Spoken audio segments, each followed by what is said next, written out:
Okay, probably a couple of things. I think firstly, it's really figuring out how I manage my time, because there's always many more things that I could do than there are hours in the day. And I think it's important that you're really clear about where you're going to spend your time from 1 month to the next, and make sure you're doing it in a way that you've actually got enough time left over at the end of the day to still have a life outside of work. Otherwise, you don't have the energy to do a good job. I think the second thing would be really working out when to go deep and when to go broad on a particular topic or an issue. I think you don't want to be sitting back so far that you empower your team completely and therefore you lose track of the detail. But equally, if you're in the detail all the time, you're going to really frustrate your team because they'll think that you're micromanaging them. So it's kind of working out when you need to go deep and when you need to be broad. I think those are probably the main things. I think about some of the really good teams that I've been part of over the year. I think firstly it's a function of time. So I think you have to spend enough time together that you can really form some strong personal connections with people.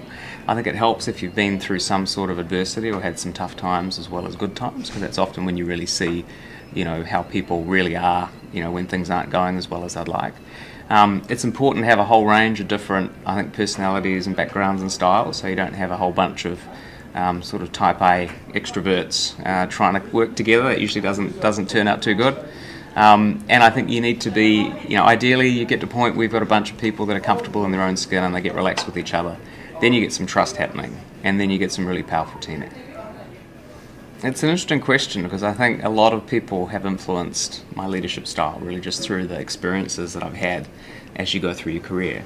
Probably the guy that influenced me the most is a guy called Vahe Turosian, who's a senior vice president with Microsoft. He's an interesting guy. He's a French Armenian, and I started working with him first when he was in Singapore, and then I followed him over to Paris when he got promoted over there. And he had a really interesting leadership style that I think was really powerful in terms of using different techniques and different tools at different times, and so he would show up in different ways in different situations depending on the effect that he wanted to have. And I found that really interesting to see how that was done. And he was also someone who just had a huge amount, I think, of drive and just raw passion and energy. And I think that's something we can always do with a lot of.